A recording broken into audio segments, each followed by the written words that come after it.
Welcome in to the Storycraft Cafe. Thanks for joining us today. I am Hank Garner, your host, as always. And today, joining us again, Christopher Paolini, one of my all time favorite authors and someone I've had the pleasure of getting to know over the last few years. Christopher has an amazing year that's unraveling as we speak. You've got a brand new book coming out next week, the Yeah. second sci-fi epic, the follow-up to Sleep in a Sea of Stars, and it's called Fractal Noise. hmm And you kind of surprised all of your um, long-term fantasy fans a while back, and you announced that later this year, Murtaugh, another trip to Allegasia, is coming out. Yeah. First off, how are you, Christopher? And thank you for joining us. I'm good. Thanks for having me back. How many times have we talked now? This is what, It's three or four? three or four, four, I think. But Four? That sounds about yeah, right. yeah. So it's Um, yeah, it's been quite the year so far and continues. I think it's going to continue to be quite the year. So yeah, Murtag, which I say it my way. I don't say it the Irish way, which is annoys a lot of people. But see, that's how I learned. That's how I came up with all the names and languages in the inheritance cycle. Is I mispronounced things to my own satisfaction as I read other love it. people's books, and then just applied those rules to my languages. But I highly recommend readers to do that with my work as well. But yeah, Murtag comes out November 7th, and also on November 7th, we are releasing the 20th uh, anniversary edition of Aragon, and it is a fully illustrated book, full color with like 50 some paintings and illustrations throughout. And it's not just a regular size book; it's like a art book. It's double. It's Yeah. double width. It's got the text is in two columns. Siddharth is the artist, and he's done a bunch of stuff for Magic the Gathering and Dungeons and Dragons, and he So does it really does it feel more like a coffee table book? Is it like yes. that Yes. size? Oh, I Yes. love it. It's gorgeous. And Siddharth was a fan of the books himself growing up, so he really poured his heart and soul into the work. And I'm delighted with the result and can't wait for people to read it. And of course, Murtag especially, since uh, it's there's a lot in that book. There's a lot in that book. I can't wait to get my hands on it and to see what you're gonna do to my heart this time. Um, he has the biggest spoiler I can give you, which probably isn't a spoiler, is that poor Murtag has a rough time in this book. Mm, which we really is to be expected. He well, no one yeah, no one would be happy if he just had sunshine and roses in this book. love it. 20th anniversary of Yeah. I mean, it's longer than that for me because I started working on Aragon in 1998, which for you and me doesn't seem that long ago, perhaps, right. but it's getting back there now. I Yeah. mean, that's a quarter of a century. Looking back on that time now, and we talked, um I think one of the first times we talked, just about the crazy story that you have of publishing, and how it all came to be, and now looking back with a 20-year vantage point, Right. and now seeing your writing not only um encompass the original fantasy series, but now branching out to sci-fi. Mm. When you look back on young Christopher, who was endeavoring to write and publish that first book, do you look back and does that even feel like you anymore? Yes and no. I mean, if I go back and read my old journals or even chunks of the first book, there are parts of it that I just don't recognize anymore. It's I don't like to reread my work like most Yeah, authors. It's not. I do so much of it during the revision process. By the time the book is published, I'm sick of it. right. Um, but also just the passage of years erases the memory of actually creating some of the work. So sometimes I'll look at it and go, I don't even remember writing this. Hey, this isn't half bad. And then I'll look at it at the next paragraph and I go, oh, okay, that could use some work. Um, yeah, I think the biggest thing looking back is my core values and interests have remained the same. Yeah. I don't know if this is just my own experience or just getting older, but I definitely think that some of the um, sparky energy I had has tamped down over the years. And I think again part of that is just dealing with life and also getting older. Yeah. But I'm a lot more steady in terms of persistence and knowing what I want and knowing how to pursue it. The biggest thing though is just uh, I had so much anxiety when I started because my family was in a very uncertain position, and what I was trying to do was really uh, unproven. There was no guarantee that it was going to work. And so there was a Yeah. lot of anxiety attached to it. And I look back on it, and I've seen other people say this with their own lives. And it's like worrying about things does you absolutely no good. All it Yeah. does is stress you out, doesn't change the outcome.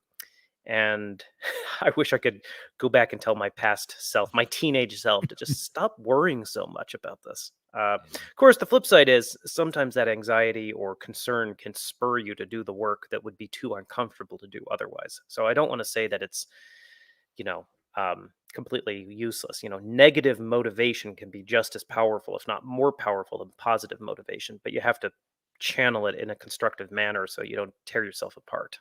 Right.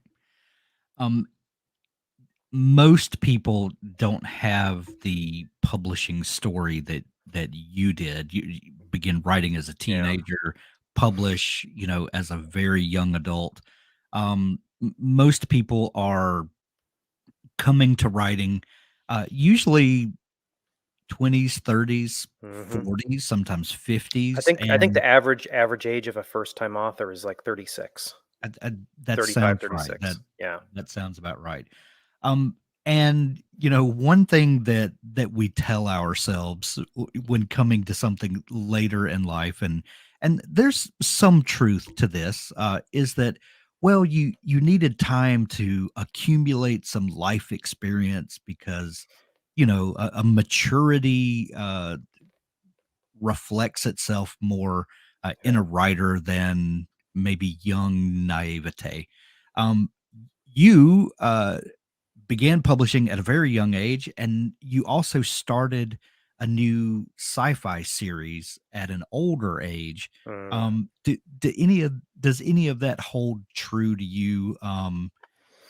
Yeah. What do you think Yeah. about I the mean, maturity of the writer? the biggest disadvantage as a young person writing is your lack of experience. But Yeah, the flip side is you can't do anything about that in the moment. right. So yeah, I wouldn't worry about it if you're a young writer. Aside from perhaps putting some extra attention into learning the fundamentals, trying to master the tools of the trade, whether, linguistically as far as writing. And I won't say I'm the greatest master in the world, but I've put a lot of work into improving from where I started from. And that's probably the biggest thing. Also, the more stories you attempt to write and sometimes fail at writing, the more hopefully if you're paying attention and you're getting some good editing advice, you're going to get tools that will help you be successful in your future stories. And you can go, okay, I know I tried this in the past and it didn't work, so I'm going to avoid that. Or I know it's a potential issue, so I'm going to put some thought into it before I start writing. All of those things have been very helpful. I think what you perhaps don't have when you're older is the fearless energy of youth, because when you're 18, 19, you think you know how the world works, and maybe you Right. do know how the world works, but what you don't have a good grasp on is the scale of things, the turn of the years, the interaction between the generations, the patterns that evolve, and just the amount of work and time life takes over decades.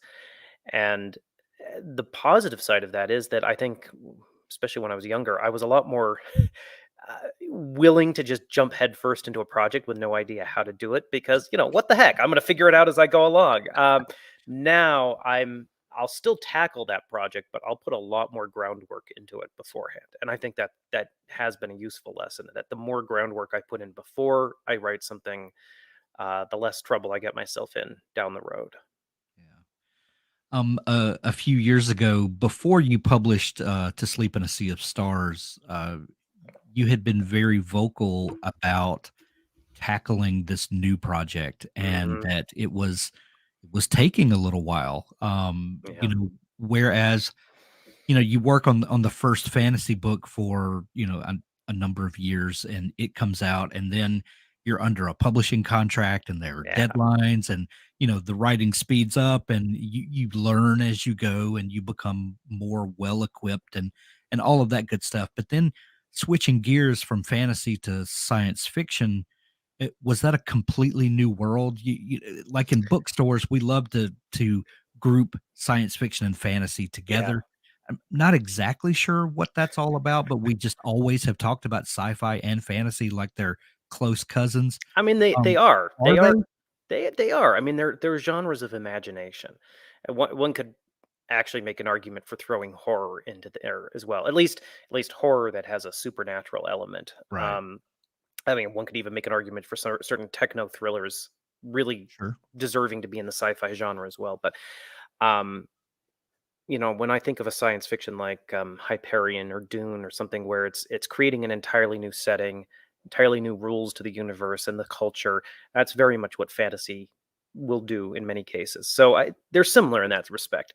I mean, I'm a big sci-fi reader as well as a fantasy reader. So from a fan as a fan, it wasn't Yeah. so much of a shift. As a writer, the biggest shift for me was having to shift my vocabulary because I'd spent about over a decade establishing certain patterns that worked really well for fantasy, Mhm. and then having to just rejigger my own internal um, computer in terms of deciding how to say things and how to present the information to the Yeah. readers. And I really enjoyed that. It was a necessary change after the inheritance cycle, and then coming back to the world of Aragon, what I've been able to do and learned in the science fiction side of things, I think has improved the fantasy writing as well. It just gave me additional tools. But A, the language, and then B, everyone can take a different approach to science fiction.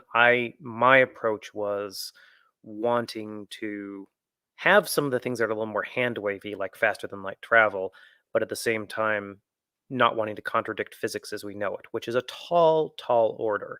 But the reason for that is because the fractal verse, which encompasses To Sleep in a Sea of Stars and Fractal Noise and other books that I'm going to write, is in the real world. So it's just in the future or the past, but it includes the real world. So I had to take everything we know now into account in my fictitious setting. And that's part of the reason why it took so long. And I did a ton of research on that. Uh, so, how to have a FTL system that doesn't contradict physics as we know it, doesn't allow for time travel, and hasn't been used by any other sci-fi franchise. So that one felt like banging my head on a wall for about a year. Well, And the thing is, like, it doesn't even appear that much in the stories. It's a means of travel. Most of the characters are not sitting there thinking about the mechanics of this, but the mechanics of it dictate what is and isn't possible, and then that dictates pacing of the story, locations that are available, travel times, all of that. it's is it a lot like creating a magic system It's in a exactly. fantasy world? Yeah, I mean, because in fantasy, magic tells you what is or isn't possible in your world, and in science fiction, the technology tells you what is or isn't possible. And actually, that's the first thing I'll always look at when I'm creating a new setting, whether it's science fiction or fantasy. Is okay. I have a story idea. Maybe I even have a general plot. Before I put any more attention into that side of things, I'll step back and say, what is physically possible in this setting? Is there anything different from physics as we know it? Is there magic? Is there technology that changes things? Because that has to be taken into account. Does your plotting slash note taking, building the scaffolding of Hmm. the story before you start writing, is that different when you write science fiction versus fantasy? No, Or no, and it's not even different for YA. It's all the same process because I mean, you can tell a good story in a paragraph if you have motivation, if you have a character change, if you have we are storytelling animals. We Mhm. naturally tell stories. You can sit around with a bunch of people around a campfire and you will naturally just start telling stories, and you know when a story works or when it doesn't. So the process is exactly the same. And I'll say this, I've gotten a lot more rigorous with that process because every story that I've written that hasn't worked, and this includes the first couple drafts of To Sleep in a Sea of Stars, a couple of screenplays I've written, um, even the first draft of Fractal Noise, has been because I didn't put the groundwork in to understand the story on a really deep structural level. And that's something I did do with the inheritance cycle, and it saved my bacon more times than I can count as a new writer, having that solid foundation underneath me. It was the hero's journey. It was the traditional, you know, hero's journey, and understanding that and knowing how it fit together really, really helped me. I mean, because when you're starting out, you're having to do everything for the first time: Right. characters, description, world building, plotting. And not that there's any real difference between plotting and character, but if you can rely on some elements that work because they've been proven historically, that can free up your mental energy and your uh, time to focus on the areas where perhaps you need the greatest improvement. Yeah. Do you when you're creating the underpinning, the firm foundation for your story, do Mm. you take into account all of the details, or do you leave room where the creative spark can ignite in the writing process as it does sometimes? And It's or funny, the amount of room I leave for the creative spark has diminished steadily. And really, yet, there is always discovery during the course of writing. It's inevitable. You can't, I can't think of everything prior to writing a book. And the physical act of moving your characters around, having them interact, going places, you'll always think of new things, often better things than you did in your outline. That's fine. What I have to have beforehand is a really clear understanding of what it is I'm actually trying to write, what the story is, whether that's the type of story or this particular story itself. Is it a coming of age story? If it's a coming of age story, how does coming of age apply to my main character? Where are they starting? Where are they ending? Um, since you have the Star Wars posters behind you, I'll use that as an example. If we look at the original Star Wars trilogy, you can feel and articulate Luke Skywalker's journey very easily. It's understandable on an instinctual level. right, If I ask you to articulate Rey's journey in the latest trilogy, it's almost impossible because it wasn't cohesive. There are too many writers, too many fingers in the pot.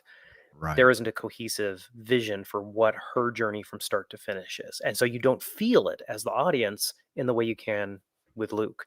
So that's what I'm always looking for with an outline. Doesn't matter what type of story it is. I mean, like Fractal Noise is a very different type of story than the ones written before, but I had a very clear idea of what the main character's journey was, and that guided everything. And then that guides your interactions with your side characters. Because in a lot of ways, side characters should reflect different aspects of the journey or struggle that your main character is going through. In uh, talking about your career as a writer, some people will say that if you find that a piece of work that you've created resonates with an audience, that you should stick to what your audience is wanting and plow forward and do that for the rest of your life. And Mm, maybe there's a passion project, and when you become successful enough at this, then do your passion projects on the side. But if you're a fantasy author, you are a fantasy author. You had built this amazing career, and then you shifted gears and published this massive science fiction epic. um yeah. were you scared that that the audience wouldn't follow you over, or have you found that uh the diehard fans did follow you and maybe created a portion of a new audience? What's your experience been with that? There's a couple parts to that.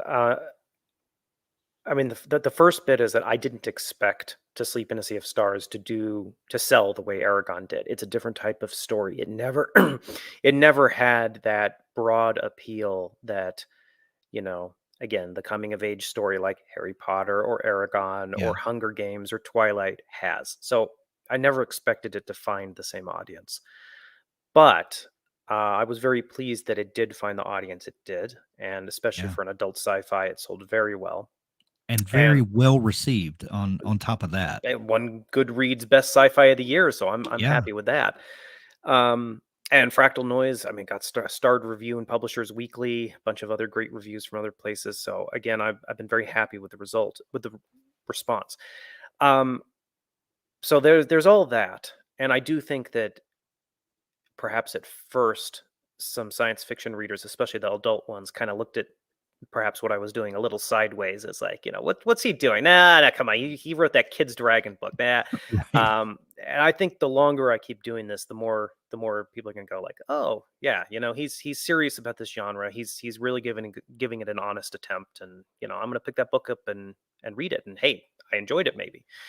The other, and then and then the other part of the answer comes from, in the parlance of our era, a place of great privilege, which is that this, in a sense, was a passion project.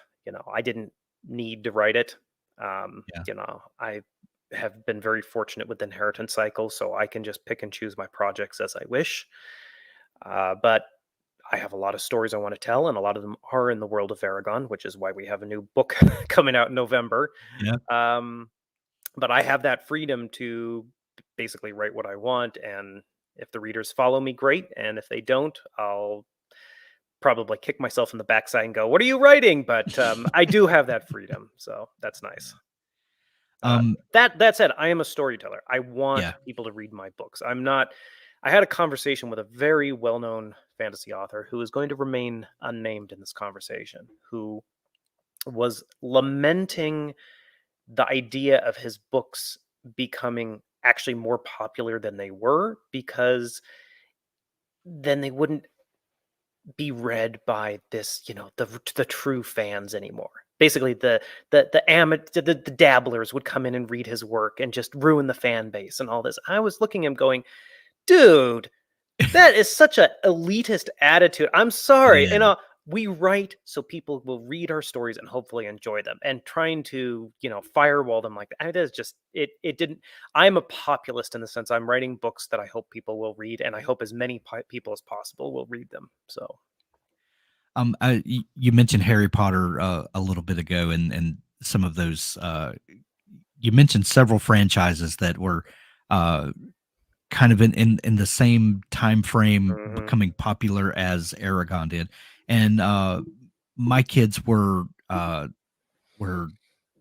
Harry Potter kids. That series was publishing as I had little kids that were growing up, mm, and I remember I bought the first Harry Potter book when my oldest son was 2 or 3, I think, and then we mhm. started reading them together as he grew up, and then the last book came out. He was in high school, if I remember right. Um, do you find fans that kind of grew up with the Aragon books Yeah. and are now mature readers? And how do you feel about your diehard fan base kind of growing up with you? I mean, I owe them everything. And the thing is, because I started so young, I've grown up with them at the same time. And I'm at the point where I think a lot of authors reach this point much later in their lives because they started publishing later in their lives. Yeah. But I'm at the point where, if someone was 16 when Aragon came out, now they're 36, and a lot of times they have kids of their own, um, and they're still reading the books, or they're passing the books on to their kids, or they're naming their kids after some of the characters. So, when Murtagh was announced, I expected a big reaction, but I was actually stunned by the size of the reaction and how many people were like, "This was such a big part of my childhood," and it's like this huge nostalgia hit for a lot of people. And of course, it's just my life, not my own childhood necessarily, but Yeah. it was really amazing to see. And I've noticed this for a long time. I mean, even when Inheritance came out, it was already trending in that direction. And now we're 12 years since Inheritance came out, 11 years Right. since Inheritance came out. So yeah, and that's why also I want to keep writing in the world of Aragon and not letting such big massive gaps occur, Yeah. because I do have a lot of stories there, but I know these readers are there, and it's like I want to tell these stories for them.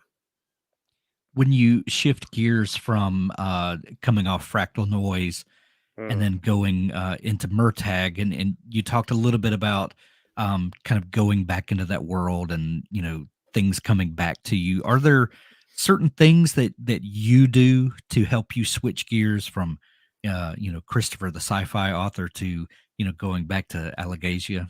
Well, I let myself write longer sentences with fantasy, which sometimes my editor will complain about, but it's a different mode of thinking for me, and it's actually not very hard to switch back because I did the fantasy for so long, and it's such a Right. formative age that I mean, there quite literally is probably physical changes in my brain from thinking in these patterns for so long. So Yeah. it's pretty easy to just slip it on like an old glove or an old shoe.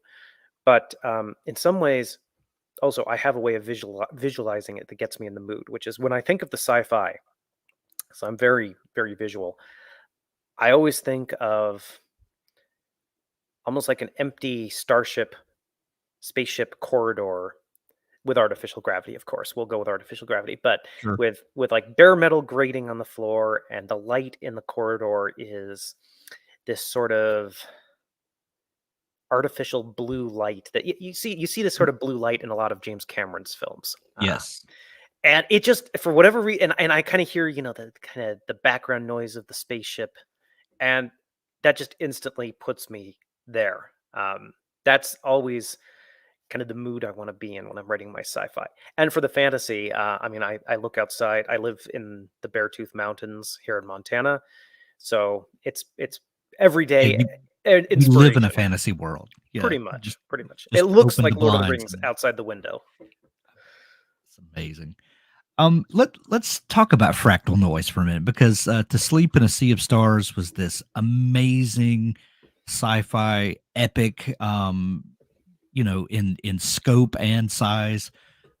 Fractal Noise, same world, but we wound the clock back Hmm. a couple of decades.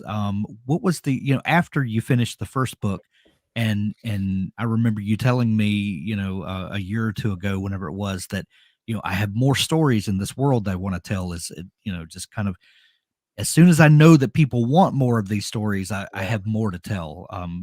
Tell me how Fractal Noise came about and why you decided to turn the clock back and tell this portion of the story. Well, as you kind of mentioned with the inheritance cycle, once the world was established and the first book was out, the second book comes out a lot faster Yeah. because the world building is established. But I actually wrote Fractal Noise all the way back in 2013. So it was the first larger project I wrote after Inheritance, and I wanted to write something that was more adult, a little more serious, um, and in this new setting. So I wrote the first draft of Fractal Noise, and it didn't really work. It didn't really work, and I was looking at it and trying to decide what to do with it, and I decided like that I knew I could fix it. I knew what revisions to make to get it to where I wanted, but I didn't want to put all that effort into it at that point, and I didn't want ultimately Fractal Noise to be the first introduction to the fractal verse for the readers. So I put it aside. I went and worked on To Sleep in a Sea of Stars, which took way longer than expected. And then after that was out of my hair, sat down and I reread Fractal Noise, and I could see where I'd sort of gone off the rails. And the time off really did me some good. The changes and revisions I made are not things I could have written, I think, back in 2013. So it is a prequel. It takes place 23 years before To Sleep in a Sea of Stars, but it's a pretty much a standalone novel. You don't need to read To Sleep to read Fractal Noise and vice versa. If you're just getting into the Fractalverse, I might recommend To Sleep first, but I've also seen some early readers who are saying Fractal Noise is a better introduction. It's shorter. It's about 300 pages. Um, it's hard for me to say what people think of it because it's actually Yeah. been really split. Some people say it's a fast-paced, thrilling ride, and the next person will say, "Oh man, it just dragged and dragged." So everyone's having a very individual reaction to it, but those who like the book seem to really, really like it, which I'm happy to see. And it tells the story of this survey team that's in a solar system that's being surveyed for potential colonization, and they end up detecting on one of the rocky planets in the system. They end up detecting or discovering this giant hole on the planet. It's like 50 kilometers across, and it's just like this perfect hole. And for various reasons that I won't go into, landing like a drone or something is impractical. So they end up landing a couple of the crew members on foot to go check this thing out. And the book is the story of that expedition.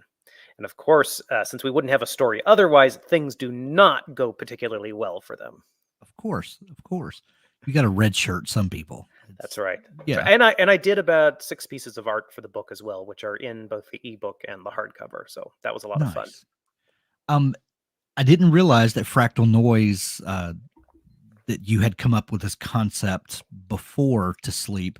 I find that fascinating, for a couple of reasons. One, because now we look at this as a follow up to the first book, yet a prequel.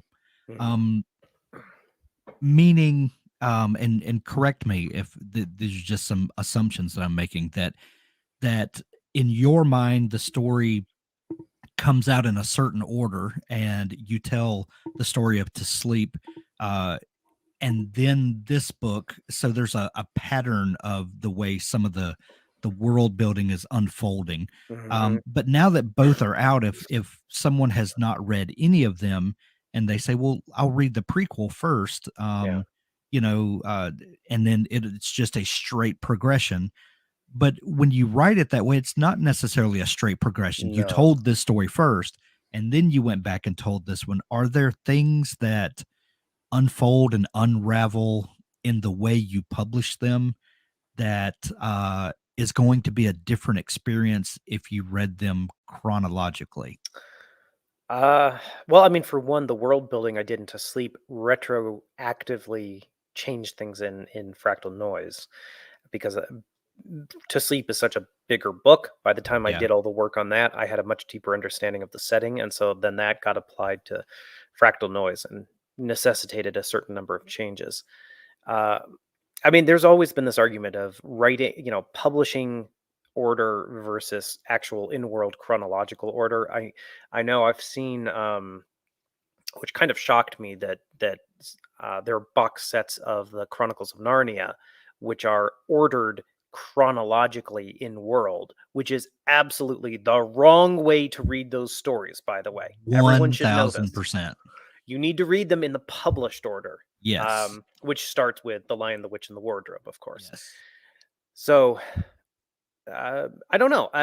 It's really hard for me to say because Fractal Noise is so different from To Sleep in a Sea of Stars. To Sleep in a Sea of Stars it's a space opera. It's a big, sprawling epic with a lot of moving pieces and a lot of characters. And Fractal Noise is much more like a bottle drama. It's more like an account of one of those dire expeditions to the Antarctic that Right. folks went through. Um, Personally, I see the connection very clearly because I write about the same sort of set of obsessions in all of my stories. So I can point to this and say it's basically the same story if you look at it from a certain angle. But whether or not the readers will feel that is another question. Um, but this is what I hope to do with the Fractalverse going forward. It's like there are a lot of different types of story that I'm going to be fitting into the Fractalverse. Like one of the next ones I want to write is actually a YA steampunk set on Earth in the Fractalverse. Oh, So people are going to go, well, I just read To Sleep and I read Fractal Noise, which was really intense, and now I've got a YA steampunk, like yeah, or their kid might read that YA steampunk and go, I want to read more in this world, and then we'll see how that works out. But there, what is not apparent, I think, to the readers right now is actually I'm playing a very long game, which means I have to write fast in order to finish the game. But there's actually a very large thing going on in the Fractal verse that is not become apparent to the readers yet. So I have to Love keep it. writing. How do you approach writing YA versus like the adult science fiction? Um, are there certain rules that you abide by for one or the other, or is it just getting shifting your mindset? Is it keeping the reader in mind? What differentiates these two audiences for you as the writer? For me, it's just keeping in mind what feels appropriate for who might be reading this. So, uh, you know, if I would feel comfortable telling the story to a 9-year-old, as an example, or older, it depends on what age range, Yeah, whether you're going for middle grade or teenager.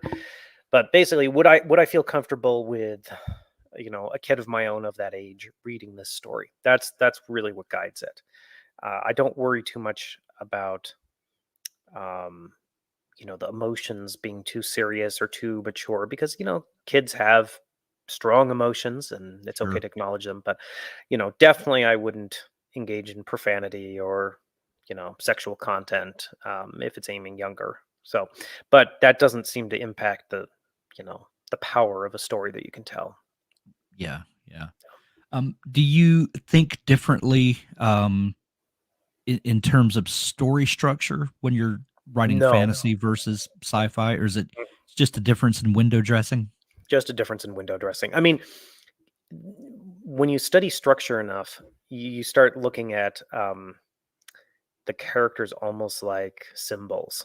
Like they represent something that the writer is doing. And it almost doesn't matter where the story is set or what the dressing is. I mean, it's been said about Star Wars, for example, you could swap out the lightsabers for regular swords and the Right. starships for horses, and you'd need a few other little changes to make it actually work. But Alderaan is a castle, and they're going to burn the castle down with their new siege weapon. There you go.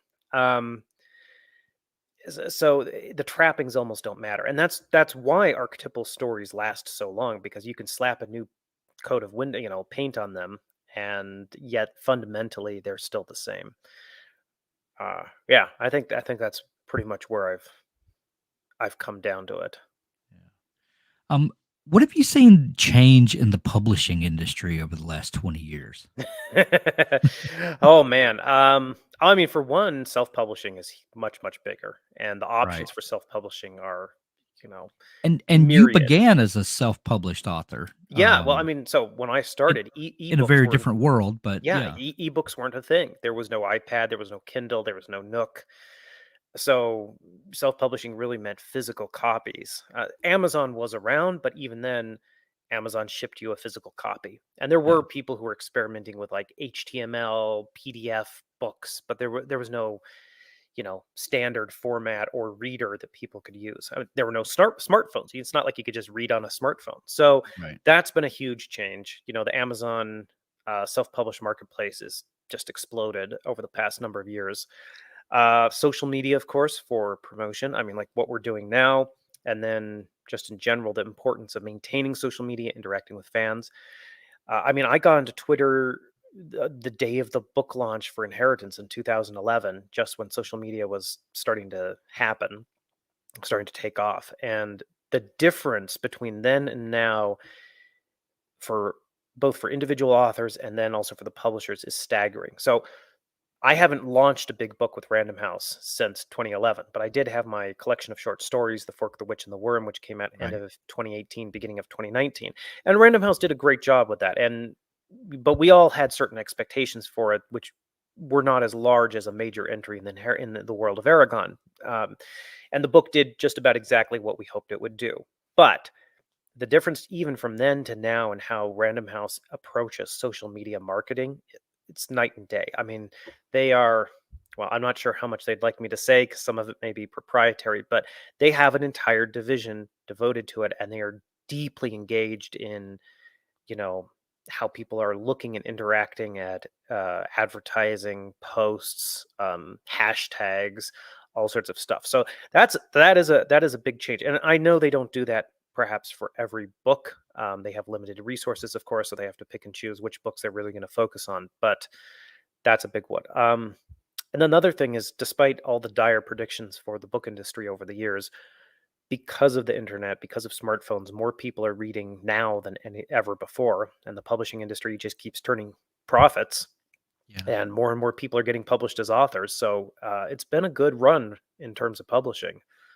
Um, yeah, One thing that I think took a lot of people by surprise was how COVID affected reading in general hmm and book sales, because you could still order books online, get them, yeah, shipped to your front door, and a lot of people had a great publishing experience during COVID, and yeah. it was obviously different, and book tours and all of that stuff was different. But have you noticed how that little blip on our cultural radar has Uh, shifted things? I definitely saw that with a number of books that got published that sold very well during the pandemic. I think in terms of my experience, because I launched to sleep right at the end of Yeah. 2020, so first year of the pandemic. Um, I think for me, it definitely hurt how the book did because I'm trying to be diplomatic here because on one hand, Yeah. the book did very well by any metric, but I'm comparing it to my own past history. Of course, So I which know is all you can which is compare. all I can compare it to. So I know Yeah, what's possible, and I know that although digital events can be incredibly efficient, you can do something like this and get tens of thousands of views, if not more, without having to leave your home.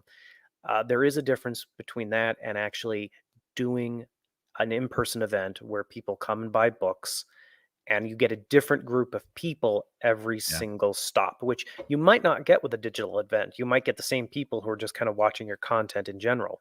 So true, true. um, I know that based off my past experience, that not touring in person for To Sleep really did hurt it. And Tor, to their credit, had this amazing tour and media blitz all lined up. And then, as COVID gathered steam, we all had to shift gears. And that was the other thing is I was one of the first big books there that launched when the publisher was still trying to figure out, how are we going to do this without uh well, I shouldn't say one of the first. There were a couple other big books as well. So, but how do we do this without an in-person tour? I mean, now it's nice because the framework is in place to do both types. Right. So there's a lot more of the virtual events like we're doing now, and then I mean, I fly out on Monday to start my tour for Fractal Noise on Tuesday. Wow. When will the promotion begin for Murtag? Well, I mean, it's already in stores now. I know they have stuff in Barnes and Noble and elsewhere promoting the book. So it's just going to gather steam throughout the year, and then the tour for Murtag, probably will start November 7th, and I'll be touring the North America. I think I may be going up to Canada, and then I'll also be going over to Europe and possibly elsewhere. Uh, Maybe December, January. So busy year. Speaking of in-person events, I know that you began uh, doing like in-school events, and you dressed up in character. Yeah. When Aragon first came out, at what point did you realize, oh crap, I can't do that anymore? Like, this has become an entire thing. That had to be weird when that gear shifted. Well, I don't actually. That never really happened because I've still done school events here and there. And once Random House picked up Aragon, and then they sent me out on tour, which is something they had never done for first time. They just didn't do for first time Yeah. authors back then.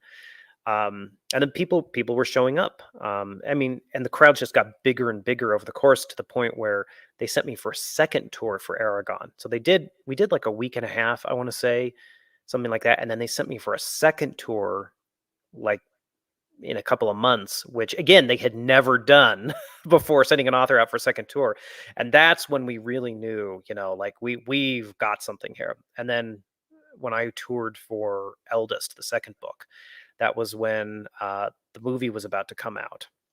It was ramping up. It was filming. I think the movie was actually filming in Budapest at the time, and The crowds were insane. I mean, we're talking like sometimes 4 to 6,000 people in a bookstore. I mean, it like I'd be in a Borders or Barnes and Noble, and it's just a sea of heads. Like I couldn't even. I had to stand on tables to like give my presentations. And the funny thing is for me too is, I mean, that really skews your idea of what's normal, Of right? course. Of Especially as a course. teenager or a young person. But Yeah. all of that happened before social media. All the way up to Inheritance. So I've done national television, I've done all of these huge events, and like none of it's on camera. None of or well, some of the national stuff, but like none of the events, there's none of it's on social media. So it's like when To Sleep came out and I started doing these virtual events and putting up YouTube stuff, and it was crazy to me how many comments there were from people saying like, I've never seen Christopher. I like, I had no idea what he was. Yeah, I didn't know he was still publishing books, and it was just there was this complete disconnect Like, between the social what? media generation, if you will, and everyone from my generation that I had been touring with. So that's also been why my team and I have really focused more on social media and just getting more content out there. That's so wild. Well, Fractal Noise comes out next week. I'm excited for this book to get out into everyone's hands. I know, obviously, you are too, Yeah. Christopher. And then Murtag coming out this fall. Um, what are you working on right now between tour and all that? Um, I am deeply up against the wall with copy editing for Murtag, um, because of various life pressures and finishing Fractal Noise at the same time I was editing Murtag. Things have gotten a little crammed, so I'm actually going to be editing while on book tour for Fractal Noise. So Love it. that's what I'm working on. After Murtag is out of my hair, I'm going to go back to the Fractal verse, and I have a couple of um, strong projects that I'm passionate about that I want to write next. So perhaps that YA steampunk that I mentioned, and Love it. then it's going to be back to the world of Aragon, and I'm just gonna. My plan is just to bounce back and forth for the rest of That my life if I can. that's what I was uh, going to ask you. Is Murtag going to be our last trip there? But I'm no, so happy to hear no, that. and actually, so for people who don't know, Murtag is a direct line, full size sequel to the Inheritance Cycle. Aragon's not the main character, but if you've enjoyed the Inheritance Cycle, this is you'll want to read this, and it is. People have said, been asking me like, is it the first book in a new series? What are you doing? And I want to let people read the book before I completely answer that. But it is the first Mm. stepping stone in a long line of stepping stones that I'm laying out. So my Well, goal is just, yeah, that's the great benefit of building a world as lush and as um detailed and inviting as you did with Allegasia, but because you can then bring in other characters and tell those stories, and that's a testament to how well you did yeah. and Well, and creating a place people want to go. I've been teasing the long fabled book 5 in the world of Aragon for a long time, and I have to be honest, Murtag is not book 5. It is. I was starting to work on book 5 and work, doing the foundational work I've been Yeah. talking about, and I realized that too much had to be established before I got into book 5. So book 5 is now book 6. So Murtag is, I don't want to say it's an unplanned book, but it's a new. I pushed open some space for Murtag to fit in. I love it. I love it. Fractal Noise, go grab it next week. Go ahead and Yeah, pre-order Murtag, or yeah. And the illustrated edition. it'll just just products coming out That's right. everywhere. Just get them all. Just get them all. Good, Take out a new mortgage. Just have a Paolini shelf. uh, a shelf room. Yeah. Christopher, always a pleasure getting to catch up. Same. We're going to send everyone to pick up their copies of Fractal Noise and Murtag. Uh, thank you, as always, for taking time to come on the show. My pleasure. We'll have to do it again soon.